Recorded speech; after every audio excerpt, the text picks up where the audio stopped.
Hello दोस्तों, स्वागत है आप सभी का आज के सेशन में। तो पिछले सेशन में हमने देखा था रुद्रप्रयाग के बारे में, ठीक है। तो आज उसी को हम आगे बढ़ाते हैं। रुद्रप्रयाग के मंदिर तक हमने क्लियर कर लिया था। अन्य प्रमुख स्थल देखते हैं रुद्रप्रयाग के, और कौन कौन से यहाँ पर स्थल हैं उनके बारे में जानकारी प्राप्त करते हैं, ठीक है। तो शुरू करते हैं। अन्य प्रमुख स्थल,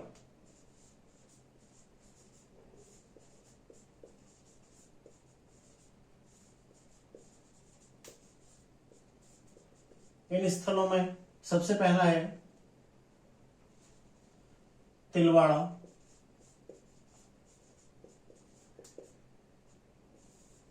तिलवाड़ा जो कि मंदाकिनी के तट पर है, ठीक है। तिलवाड़ा सबसे पहला मान लो, ठीक है। कहां पर है? मंदाकिनी तट पर है।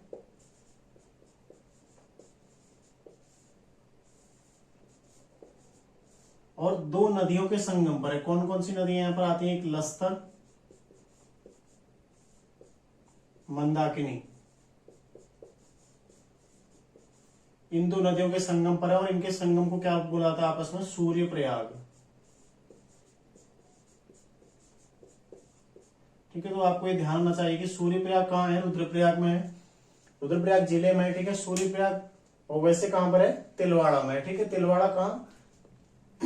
रुद्रप्रयाग में। और मंदाकिनी के तट पर है। लस्तर और मंदाकिनी का तट क्या कहलाता है? सूर्य प्रयाग कहलाता है। उसके बाद अगला आप देखोगे अगस्त्य मुनि।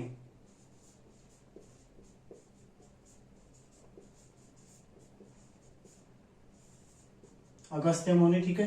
ये कहां पर पड़ता है? ये भी रुद्रप्रयाग में, मंदाकिनी का तट है, ठीक है। तो रुद्रप्रयाग की प्रमुख नदी कौन सी है? मंदाकिनी है।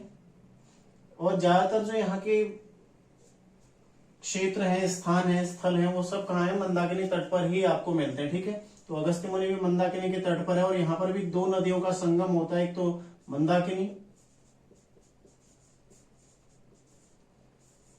दूसरी नदी है द्यूलगाड़, ठीक है। तो छोटी छोटी नदी है। तो इन दोनों का संगम कहां पर होता है? अगस्त्य मुनि पर। यदि आप अगले स्थल यहाँ के देखें, ऊखीमठ के बारे में चर्चा करते हैं। कल ऊखीमठ पढ़ा भी था हमने, ठीक है। ऊखीमठ में क्या है? ओंकारेश्वर मंदिर। तो उसको लिखने की आवश्यकता है नहीं, वो हमने पिछली क्लास में देख लिया। इसके अलावा ऊखीमठ में कुछ नहीं है, ठीक है। चोपता मार्ग पर पड़ता है। चोपता,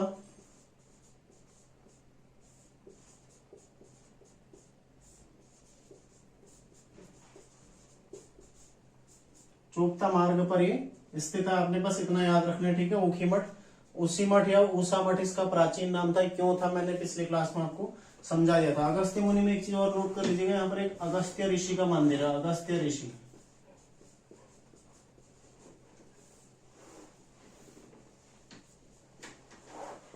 अगस्त्य ऋषि का एक मंदिर है यहाँ पर, ठीक है। तो ये भी आप याद रखना कि पूछा स्तर राज्य में अगस्त्य ऋषि का मंदिर किस जिले में स्थित है, किस स्थान पर स्थित है? अगस्त्य मुनि पर, ठीक है। जिले में आएगा तो रुद्रप्रयाग है। अगर नाम देगा तो आपको नाम और नाम लगभग बराबर है, ठीक है। यहाँ ऋषि, यहाँ मुनि, बस, ठीक है।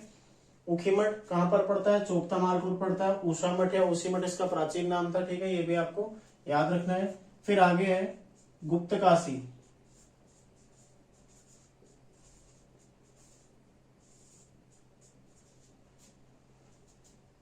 मंदिर है यहाँ पर एक अर्धनारीश्वर मंदिर, पिछली क्लास में हमने देखा था, ठीक है। अर्धनारीश्वर मंदिर है। उसके अलावा एक कुंड है यहाँ पर, मणिकार्णिक कुंड।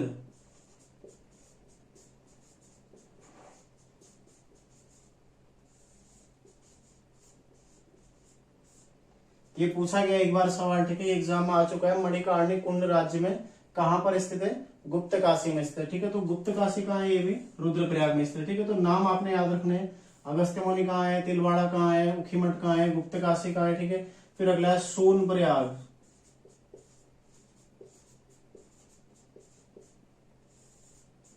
सोनप्रयाग भी कहाँ है? ये भी रुद्रप्रयाग में स्थित है, ठीक है। सोनप्रयाग यहाँ पर मंदाकिनी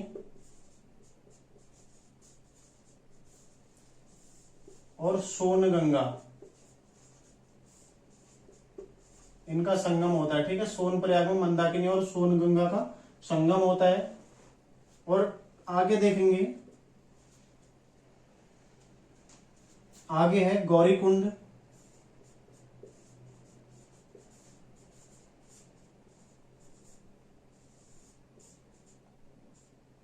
ये स्थल भी थोड़ा महत्वपूर्ण है, क्यों?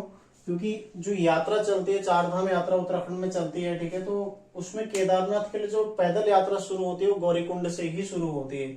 गौरीकुंड तक बस यहाँ मिलती है, ठीक है, वाहन संचालित होते हैं, लेकिन उससे ऊपर वाहन संचालित नहीं होते। वहां से आपकी पैदल यात्रा शुरू होती है जो रामबाड़ा होते हुए केदारनाथ पहुंचते हैं, ठीक है। उसके अलावा हेली व्यवस्था अलग अलग जगहों से, ठीक है, फाटा वगैरह से भी मिल जाती है, लेकिन गौरीकुंड से पैदल यात्रा शुरू होती है, ठीक है। तो अंतिम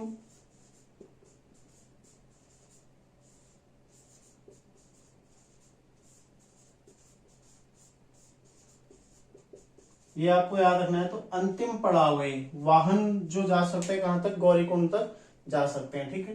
तो आपने ये याद रखना है। यहाँ के अन्य प्रमुख स्थल तिलवाड़ा जो कि मंदाकिनी तट पर है, ठीक है, लस्तर और मंदाकिनी के संगम पर है, जिसे सूर्यप्रयाग कहा जाता है, ठीक है। अगस्त्य मुनि मंदाकिनी के तट पर स्थित है, मंदाकिनी और धूलग्याड़ यहाँ पर संगम बनता है, ठीक है। और इसके अलावा यहाँ पर क्या है? अगस्त्य ऋषि का मंदिर भी है, ये भी आपने याद रखना है। फिर है ऊखीमठ जो कि चोपता मार्ग पर स्थित। सारे ये जितने भी हैं यहाँ पर स्थान, ये सब आपको मंदाकिनी के तट पर मिलेंगे, ठीक है। तो अलग से लिखने की आवश्यकता आपको पड़ेगी नहीं कि मंदाकिनी के तट पर कौन कौन से यहाँ पर स्थल हैं, ठीक है। एक मंदाकिनी यहाँ की प्रमुख नदी, दूसरी अलकनंदा जो कि चमोली से आते हुए पौड़ी गढ़वाल में रुद्रप्रयाग से होते हुए प्रवेश करते हैं, ठीक है। तो मुख्य नदी नहीं है, मुख्य नदी यहाँ की कौन सी है?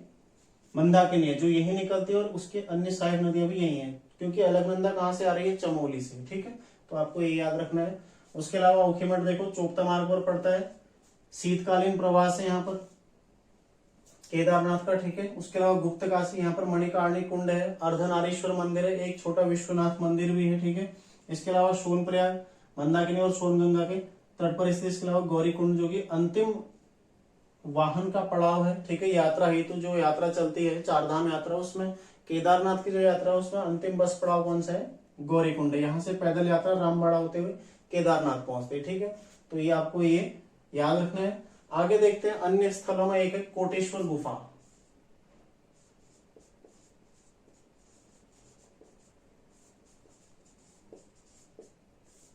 कोटेश्वर गुफा, ठीक है, ये भी रुद्रप्रयाग में पड़ती है, अलकनंदा के तट पर है। सबसे पहले तो अलकनंदा के तट पर है,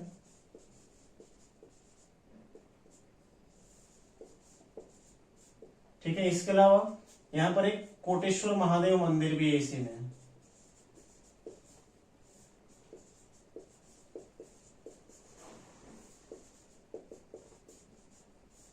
ठीक है। कोटेश्वर गुफा प्लस कोटेश्वर महादेव मंदिर दोनों अलकनंदा नदी के तट पर रुद्रप्रयाग में पड़ते हैं, ठीक है। इसके अलावा कार्तिक स्वामी मंदिर है,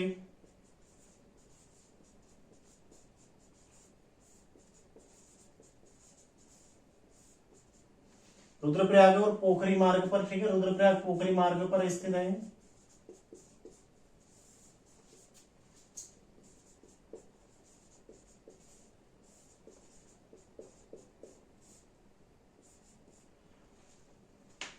ठीक है, 3048 इसकी हाइट है। ऊंचाई कितने इसकी? 3048 मीटर है। बाकी कार्तिकेय, भगवान कार्तिकेय को ये समर्पित है,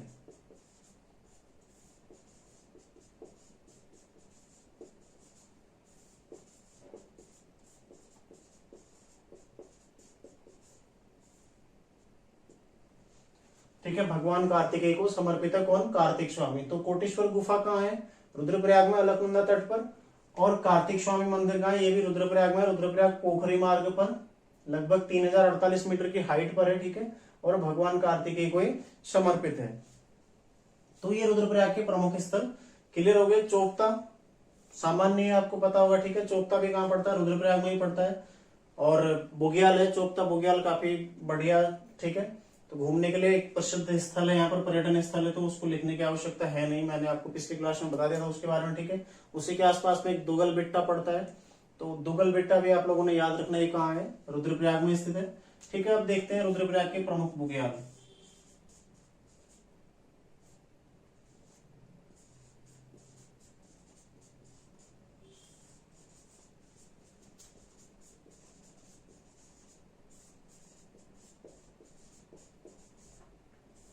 रुद्रप्रयाग के प्रमुख बुग्याल, ठीक है। सबसे पहले बुग्याल लिखो मदमहेश्वर, ठीक है, या कसनी खर्क, इसको कसनी खर्क भी कहा जाता है, ठीक है, कसनी खर्क, मधमहेश्वर बुग्याल या कसनी खर्क बुग्याल, ठीक है। दूसरा हो जाएगा चोपता, और तीसरा हो जाएगा बर्मी। 3 बुग्याल है यहाँ पर, ठीक है, मधमहेश्वर या कसनी खर्क, चोपता बुग्याल या फिर बर्मी बुग्याल यहाँ पर, ठीक है। जो चोपता बुग्याल है इसको क्या बोला जाता है, गढ़वाल का स्विट्जरलैंड,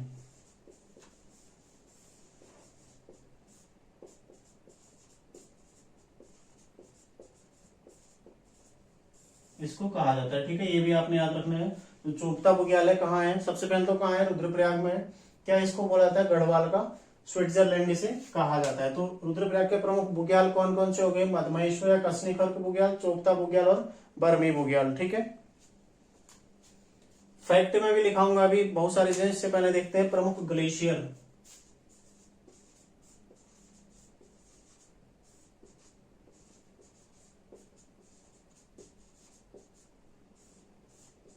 ज्यादा ग्लेशियर है नहीं यहाँ पर, ठीक है, तो 2 ही ग्लेशियर यहाँ पर आपको देखने को मिलेंगे। एक है केदारनाथ ग्लेशियर और दूसरा है चौराबाड़ी ग्लेशियर, ठीक है। 2 ग्लेशियर है यहाँ पर, एक केदारनाथ ग्लेशियर और एक चौराबाड़ी ग्लेशियर। तो प्रमुख बुग्याल 3 है, मधमहेश्वर या कसनी खर्क, चोपता और बर्मी। ग्लेशियर कितने, 2, केदारनाथ और चौराबाड़ी, ठीक है। प्रमुख ताल देखें,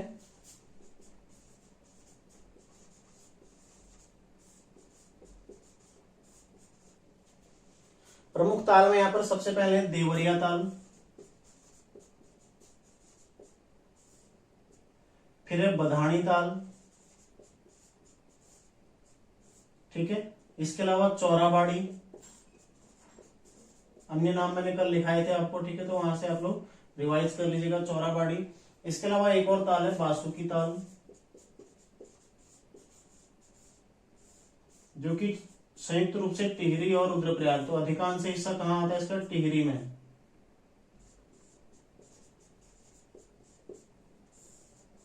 ठीक है। तो बासुकी ताल भी यहाँ पर पड़ता है, जो कि टिहरी और रुद्रप्रयाग में संयुक्त रूप से पड़ता है, ठीक है। तो प्रमुख ताल कौन कौन से होंगे, देवरिया ताल, बधानी ताल और चौराबाड़ी ताल। इसके अलावा बासुकी ताल जो टिहरी और रुद्रप्रयाग में पड़ता है। अगर जिले की प्रमुख नदियां देखें, अब देखते हैं जिले की प्रमुख नदियां।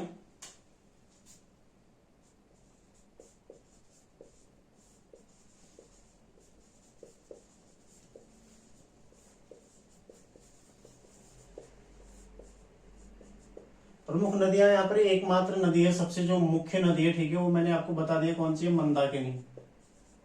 मंदाकिनी जो कि रुद्रप्रयाग में आकर अलकनंदा से मिलती है, ठीक है। मंदाकिनी, इसकी सहायक नदियां कौन कौन सी हैं, सोनगंगा, मधुगंगा, ठीक है। इसके अलावा लस्तर, द्यूलगाड़, ठीक है। अन्य भी कई छोटी छोटी शाखाएं इसमें खीर गंगा वगैरह मिल जाते हैं, ठीक है। तो मंदाकिनी यहाँ की मुख्य नदी है, जो कहां पर मिलती है, दूसरी नदी कौन सी यहाँ पर, अलकनंदा, जो अलकनंदा में आकर मिलती है कहां पर, रुद्रप्रयाग में। रुद्रप्रयाग में संगम बनाते हैं अलकनंदा और मंदाकिनी मिलकर, ठीक है। तो मंदाकिनी अलकनंदा में किस ओर से मिलती है, ये मिलती है दाईं ओर से,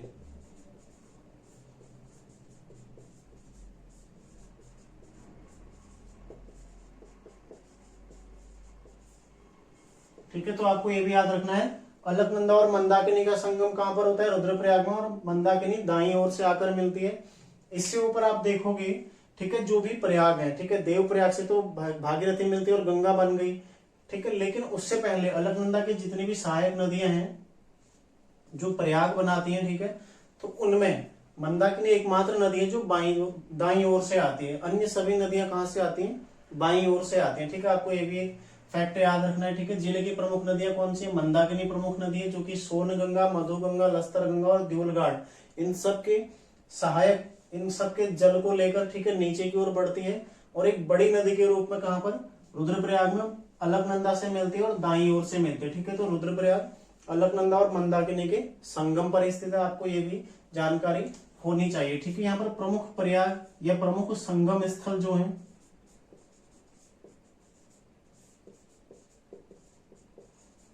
प्रमुख संगम स्थल कौन कौन से हैं? देखो सबसे पहला है सूर्यप्रयाग, मेन है रुद्रप्रयाग में आपको बता चुका हूं। सूर्यप्रयाग कहां पर है? लस्तर और मंदाकिनी। ठीक है, दूसरा आ जाएगा आपका अगस्त्यमुनि,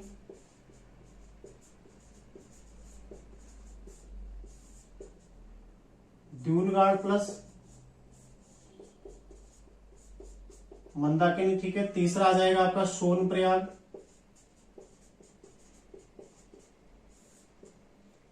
ये है सोनगंगा प्लस मंदाकिनी। और चौथा हो जाएगा आपका कोटि प्रयाग, जो कि काली मठ में बनता है। ठीक है, काली मठ कल हमने देखा था, मंदिर है वहां पर एक। तो कोटि प्रयाग किस किस नदी, या तो काली गंगा या मधु गंगा। ठीक है,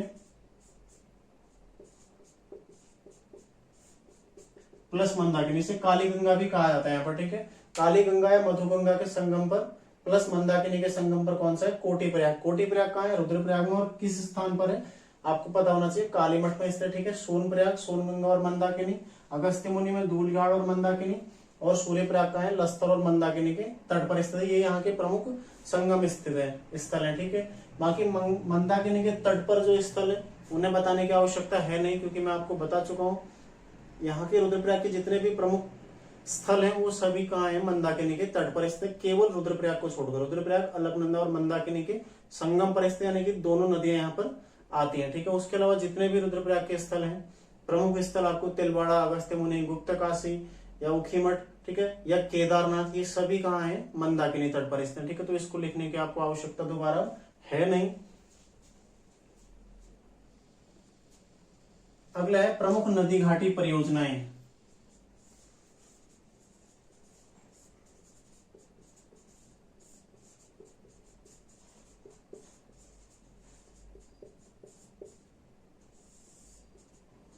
इनमें सबसे पहली परियोजना है चुन्नी सेमी परियोजना है,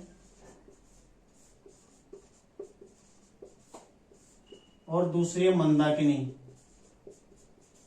मंदाकिनी परियोजना। ठीक है, बेड़ूबगढ़ में है। तो दो परियोजना है इसमें, एक चुन्नी सेमी परियोजना, ठीक है, और दूसरी है मंदाकिनी परियोजना। तो दो परियोजनाएं भी आपको रुद्रप्रयाग में देखने को मिलती है। मंदाकिनी नदी पर है। ठीक है, नदी घाटी परियोजना है रुद्रप्रयाग की। इसके अलावा लिखो प्रमुख मेले, रुद्रप्रयाग के प्रमुख मेले।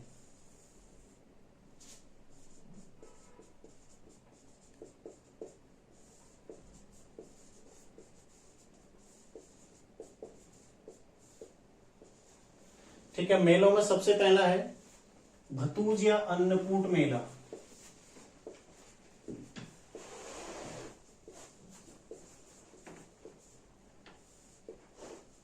ठीक है, रक्षाबंधन के आसपास ये लगता है। ठीक है, रक्षाबंधन के टाइम पर लगता है। कहां? रुद्रप्रयाग की केदारनाथ में, रक्षाबंधन के आसपास ये लगता है। तो आपको याद रखना है भतूज या अन्नकूट मेला कहाँ लगता है? केदारनाथ में लगता है, क्योंकि यहाँ का प्रमुख मंदिर है, उस वजह से भी इंपॉर्टेंट है। ठीक है, और रक्षाबंधन के पास लगता है, ये भी आपको पता होना चाहिए। ठीक है, भतूज या अन्नकूट मेला रक्षाबंधन के आसपास केदारनाथ में लगता है। उसके अलावा कुछ स्थानीय मेले हैं अन्य, जैसे जाख मेला, ठीक है, हरियाली देवी मेला,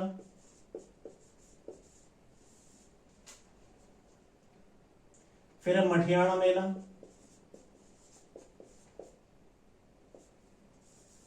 ये कुछ अन्य मेले हैं यहाँ के। इसके अलावा एक और मेला है यहाँ पर, पटागणिया मेला। ठीक है, और एक और मेला जो लगता है वो है मंदाकिनी सर्दोत्सव, नवंबर के महीने में लगता है। ठीक है, अगस्त्यमुनि में मंदाकिनी सर्दोत्सव।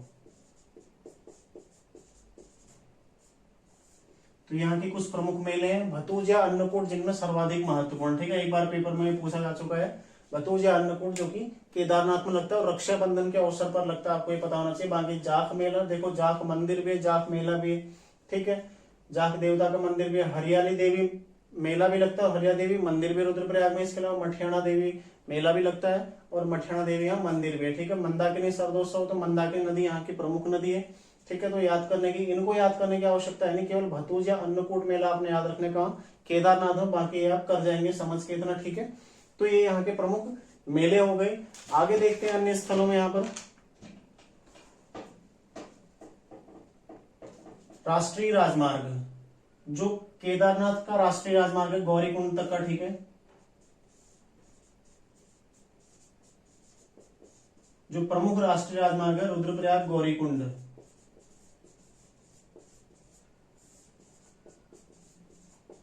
राष्ट्रीय राजमार्ग, ठीक है। तो पहले कितना था ये 109 था, जो चेंज हो गया उसके बाद कितना है 107। तो आपको ये याद रखना है केदारनाथ किस राष्ट्रीय राजमार्ग पर स्थित है 107। हालांकि वहां तक सड़क नहीं है, सड़क केवल गौरीकुंड तक जाती है, लेकिन आपको पता होना चाहिए, क्वेश्चन सीधा बनेगा केदारनाथ किस राष्ट्रीय राजमार्ग पर स्थित है, कौन से पर है 107 पर। तो ये सभी स्थल जो हम पढ़ते आ रहे हैं रुद्रप्रयाग में, अगस्त्य मुनि, तिलवाड़ा, ठीक है, इसके अलावा आपका गुप्तकाशी, सोनप्रयाग, गौरीकुंड, ठीक है, ये सारे स्थल कहाँ पड़ते हैं आपके 107 राष्ट्रीय राजमार्ग पर पड़ेंगे, रुद्रप्रयाग से गौरीकुंड राष्ट्रीय राजमार्ग पर, ठीक है। तो गौरीकुंड से पैदल यात्रा शुरू होती है, तो यहां तक आपके वाहन जाते हैं, ठीक है। तो केदारनाथ किस राष्ट्रीय राजमार्ग पर हो गया 107 पर, ये आप लोगों को याद रखना है, ठीक है। इसके अलावा यात्रा मार्ग में रामबाड़ा प्रमुख है, ठीक है, आपको ये भी याद होना चाहिए, रामबाड़ा प्रमुख है, गौरीकुंड से रामबाड़ा और उसके बाद केदारनाथ। बीच में अन्य छोटे छोटे स्थल भी आते हैं, तो उनको याद रखने की आवश्यकता है नहीं, ठीक है। रामबाड़ा कहाँ पड़ता है रुद्रप्रयाग में, आपको ये पता होना चाहिए, रामबाड़ा रुद्रप्रयाग में पड़ता है, ठीक है। आपदा की दृष्टि से यदि देखें तो रुद्रप्रयाग भूकंप के जोन 5 में आता है, ठीक है, जोन 5, यानी कि अति संवेदनशील है,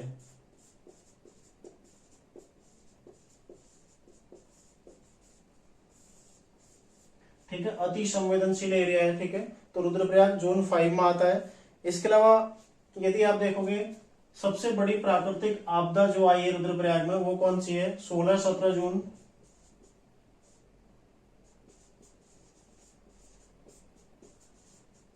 2013, ठीक है। बाढ़ जो आई थी, भूस्खलन और बाढ़ यहाँ की सबसे बड़ी, क्या राज्य की सबसे बड़ी आपदा है, ठीक है।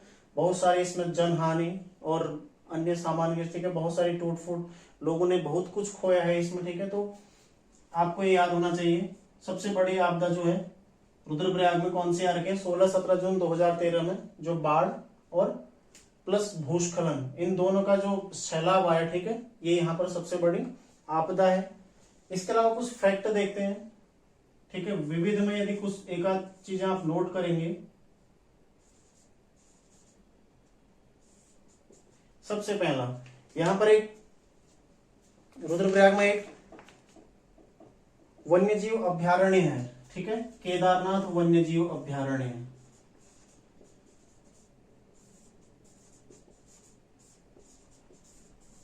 तो अकेले रुद्रप्रयाग में नहीं है, प्लस चमोली, दोनों में एक साथ है, ठीक है। केदारनाथ वन्यजीव कहाँ है रुद्रप्रयाग प्लस चमोली, ठीक है। तो दोनों जिलों में विस्तृत है, तो आपको याद रखना है दोनों जिलों में, ठीक है, केवल रुद्रप्रयाग में नहीं है, 2 जिलों में केदारनाथ वन्यजीव अभ्यारण्य स्थित है। इसका क्षेत्रफल कितना है, इसका है 957.20, ठीक है। और इसकी स्थापना कब होती है 1972 में, ठीक है। राज्य का सबसे बड़ा वन्यजीव अभ्यारण्य भी कौन सा है, केदारनाथ वन्यजीव अभ्यारण्य है, ठीक है। रुद्रप्रयाग प्लस चमोली में और 957.20 किलोमीटर इसका क्षेत्रफल है। इसकी स्थापना कब होती है 1972 में। ये यहाँ का पहला फैक्ट हो गया, ठीक है। दूसरा फैक्ट यदि आप देखते हो रुद्रप्रयाग की किस हिमालय में आता है रुद्रप्रयाग, ठीक है, बृहद हिमालय, बृहद प्लस लघु हिमालय, ठीक है। 2 हिमालय एरिया इसमें आते हैं। यहाँ पर आपको या तो उच्च हिमालय दिखेगा, ठीक है, या फिर मध्य हिमालय दिखेगा। इसके अलावा आपको यहाँ पर शिवालिक घाटी, भाबर, तटीय मैदान कुछ नहीं मिलता, केवल बृहद हिमालय और लघु हिमालय आपको यहाँ पर मिलेगा, ठीक है। तो बार बार क्वेश्चन बनता है राज्य में कुल कितने जिले बृहद हिमालय में आते हैं, ठीक है। तो देखेंगे पहला जिला ये है, अन्य 5 और पढ़ेंगे, कुल 6 जिले आते हैं। ऐसे लघु हिमालय में कुल 9 जिले आते हैं, पहला यही हो, ठीक है। एक ये हो गया, बाकी अन्य और पढ़ेंगे तो आपका क्लियर हो जाएगा कौन कौन से जिले आते हैं। ऑप्शन मिले तो आप वो सारी चीजें फिर कर जाएंगे, इसलिए महत्वपूर्ण है, ठीक है। ये हिमालयी क्षेत्र है यहाँ का, बृहद हिमालय और लघु हिमालय। तो बृहद हिमालय में जो 6 जिले आते हैं, पहला जिला हो गया, 5 जिले और देखेंगे, ठीक है। तो आपको अलग अलग जिले में अलग अलग फैक्ट देखने को मिलेगा, ठीक है। एक और फैक्ट आता है यहाँ पर, पवाली कांठा केदार यात्रा चलती है, ठीक है। पवाली कांठा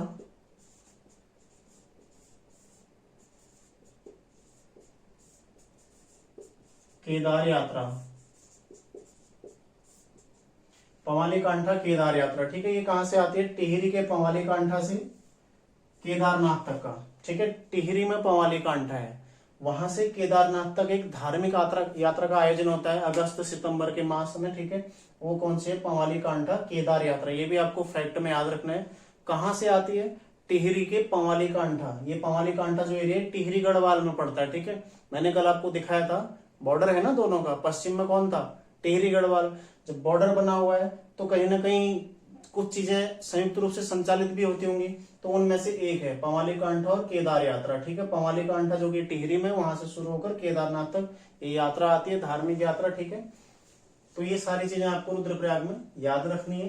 प्रमुख मेले कौन कौन से यहाँ पर, ठीक है। भतूजिया अन्नकूट मेला रक्षाबंधन पर केदारनाथ में लगता है, ठीक है। एक पटागणिया मेला, बाकी स्थानीय नाम है।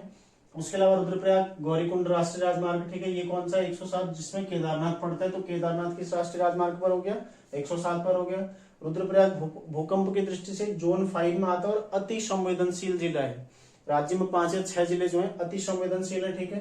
तो उसमें से एक रुद्रप्रयाग भी है। अन्य जिले जो होंगे उनको पढ़ेंगे तो आपका क्लियर हो जाएगा, ठीक है। उसके अलावा 16-17 जून 2013 जो बाढ़ आई थी, सबसे बड़ी इस जिले की और राज्य की सबसे बड़ी आपदा है, ठीक है। उसके अलावा केदारनाथ वन्य जीव अभ्यारण्य जो कि रुद्रप्रयाग और चमोली में है, 957.20 किलोमीटर इसका क्षेत्रफल है, ठीक है। 972 में इसकी स्थापना होती है, ठीक है। बृहद हिमालय और लघु हिमालय ये रुद्रप्रयाग में आपको देखने को मिलेगा, ठीक है। इसके अलावा अन्य परिस्थितियां आपको यहाँ पर भौगोलिक दृष्टि से नहीं मिलती। पवाली कांठा केदार यात्रा टिहरी से चलती है, ठीक है। और मंदाकिनी की सहायक नदियां, संगम, जो प्रमुख संगम है यहाँ के, ये आपका क्लियर हो गया, ठीक है। अब देखते हैं जिले के प्रमुख व्यक्तित्व। तो आगे देखते हैं रुद्रप्रयाग के प्रमुख व्यक्तित्व, ठीक है। सबसे पहले इसमें है चंद्र कुंवर बर्तवाल, नाम सभी ने सुना होगा आपने, ठीक है। चंद्र कुंवर बर्तवाल। तो यहाँ पर ज्यादा व्यक्ति आपको देखने को नहीं मिलेंगे, रुद्रप्रयाग छोटा जिला, ठीक है। कुछ 3-4 लोग आपको यहाँ पर देखने को मिलते हैं। सबसे पहले चंद्र कुंवर बर्तवाल है, ठीक है। इनका जन्म कब हुआ था? 20 अगस्त 1919,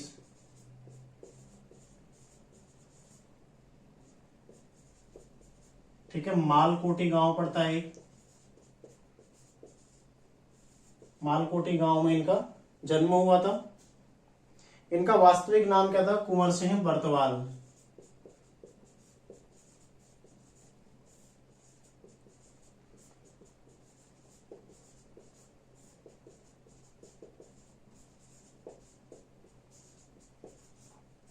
वास्तविक नाम था कुंवर सिंह बर्तवाल, ठीक है। और मृत्यु कब हुई? 14 सितंबर 1949।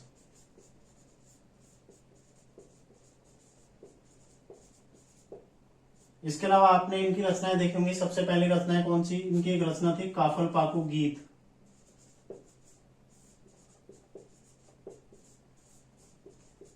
ठीक है। एक इनके द्वारा रचित है हिमवंत कविता संग्रह,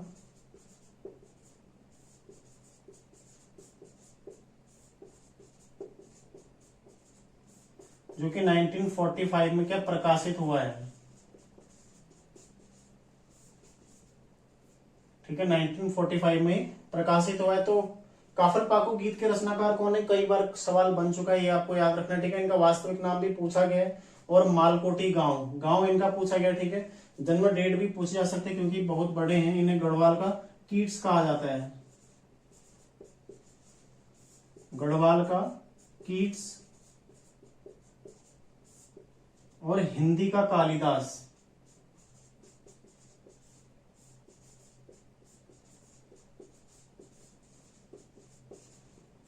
ठीक है। ये इनके उपनाम है। गढ़वाल का कीट्स और हिंदी का कालिदास किसे कहा जाता है? चंद्र कुंवर बर्तवाल को कहा जाता है। ठीक है, इसके अलावा और कोई फैक्ट इनमें एक जो आता है इन्हें, जो हिंदी है, हिंदी भाषा छायावाद में इन्हें किसके समान, सूर्यकांत त्रिपाठी जो निराला थे उनके समकक्ष इनको रखा जाता है। ठीक है, तो इतना ज्यादा महत्वपूर्ण नहीं है। जो महत्वपूर्ण फैक्ट क्वेश्चन जहां से बन सकते हैं, ठीक है, यहां से आपको क्लियर हो जाएगा। आगे देखते हैं, एक है हिमानी शिवपुरी।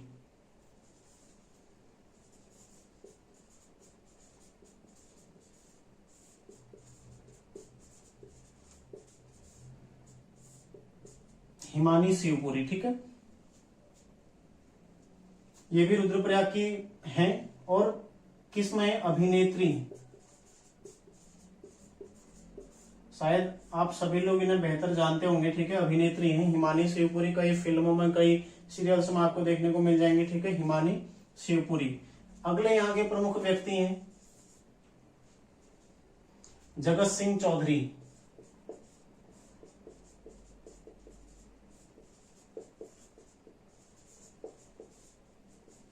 ठीक है, उपनाम क्या है? जंगली।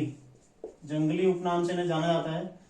तो फौज में थे ये, फौजी होने के, फौज से जब रिटायर आए, ठीक है, तो इन्होंने वन संरक्षण करने की सोची। वन संरक्षण मतलब अपने स्थानीय महिलाओं को देखा, दूर दूर से वो घास काट के ला रहे हैं, गायों के लिए चारा लेके आ रहे हैं। ठीक है, तो उस चीज को इन्होंने ध्यान में रखते हुए पेड़ लगाने की सोची और कई सारे, लगभग 80 प्रजाति, 75 से 80 प्रजातियों के इन्होंने 1 लाख से ऊपर पेड़ लगाए हैं। ठीक है, तो जगत सिंह चौधरी जंगली, ये भी रुद्रप्रयाग के हैं। ठीक है, इनका एक वन खेती मॉडल है, मिश्रित वन खेती मॉडल।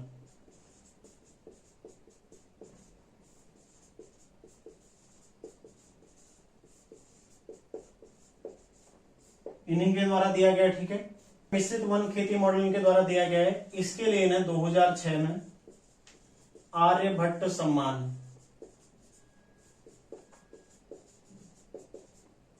ठीक है, साथ ही में इंदिरा गांधी वृक्ष मित्र पुरस्कार भी इन्हें दिया गया। ठीक है, इंदिरा गांधी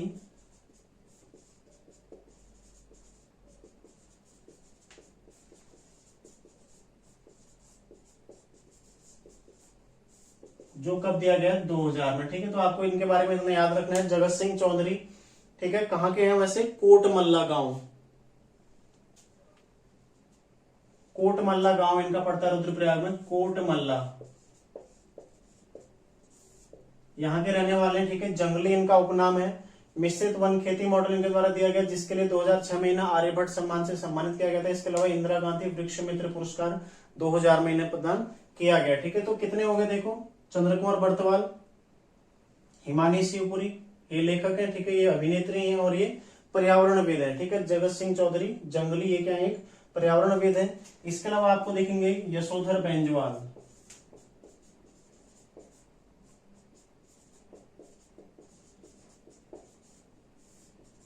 ठीक है, कौन थे? प्रमुख राज्य आंदोलनकारी।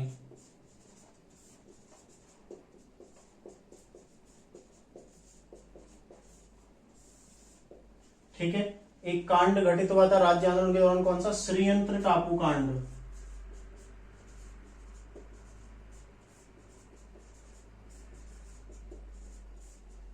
ठीक है, कब घटित हुआ था? 10 नवंबर 1995। तो उसमें कौन शहीद हुए थे? यशोधर बेंजवाल, ये शहीद हुए थे।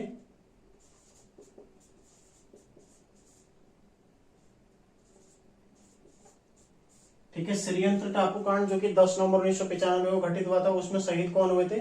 यशोधर बेंजवाल, प्लस एक और थे इनके साथ शहीद होने वाले, कौन थे? राजेश रावत। ठीक है, तो जेदे का लगभग सारी चीजें हम क्लियर कर चुके हैं। इसके अलावा आपको एक चीज और याद रखना है, रुद्रप्रयाग का जो वाहन पंजीकरण नंबर है, ठीक है,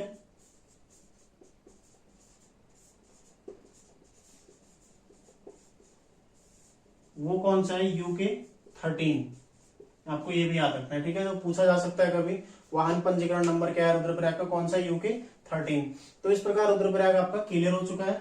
आपके यहाँ पर प्रमुख व्यक्तित्व और भी हो सकते हैं, लेकिन जिनके बारे में ज्यादातर पूछा जाएगा, ठीक है, जिनके बारे में कुछ फैक्ट है वो मैंने आपको बता दिए हैं। इसके अलावा यहाँ पर कोई संस्थान है नहीं रुद्रप्रयाग में। ठीक है, कुछ अन्य प्रमुख राज्य स्तरीय संस्थान ऐसे कुछ है नहीं जिन्हें लिखाया जा सके। तो रुद्रप्रयाग जिले से संबंधित जितनी जानकारी आपको परीक्षा की दृष्टि से महत्वपूर्ण है, ठीक है, वो मैंने आपको बता दी है। तो आप लोग इसको रिवाइज करते रहिए, दोबारा रिवाइज करिए, कुछ ज्यादा नहीं है, 2 दिन की क्लास मुश्किल से आपका 4 पेज नोट हुआ होगा, ठीक है, तो कुछ भी ज्यादा नहीं है। आप रिवाइज करिए इसको, पूरा शाम तक रिवाइज करिए। अब आपकी जो उत्तराखंड की क्लास आएगी सीधा बृहस्पतिवार को आएगी। कल आपको करंट अफेयर्स, ठीक है, साप्ताहिक करंट अफेयर्स इस सप्ताह का पूरा, साथ ही परसों सोमवार से बुधवार तक आपको भारतीय जो राजनीति है उसका इतिहास, ठीक है, संवैधानिक इतिहास आपको पढ़ाऊंगा। तो आप लोग इसको रिवाइज कर लीजिए और साथ में नोट भी करते रहिएगा, ठीक है। और रिवाइज ज्यादा से ज्यादा आपको केवल रिवाइज ही करना है, पढ़ना ज्यादा महत्वपूर्ण नहीं है, ज्यादा महत्वपूर्ण क्या है, रिवीजन करना। आपको जितना पढ़ रहे हो वो याद रखना जरूरी है। पढ़ने के लिए आप बहुत कुछ पढ़ सकते हो एक दिन में, बहुत सारा टाइम होता है, लेकिन याद कितना होता है ये ज्यादा मायने रखता है। तो इसलिए आप लोग याद, ठीक है, बार बार रिवीजन करो तो याद हो जाएगा। दबाव मतलब बिल्कुल भी दिमाग में आपके कोई प्रेशर नहीं होना चाहिए कि याद कैसे होगा, ठीक है, याद होगा, बस आपको रिवीजन करना है। तो मिलते हैं नेक्स्ट क्लास में, आप लोग बस अपनी पढ़ाई जारी रखिए। धन्यवाद।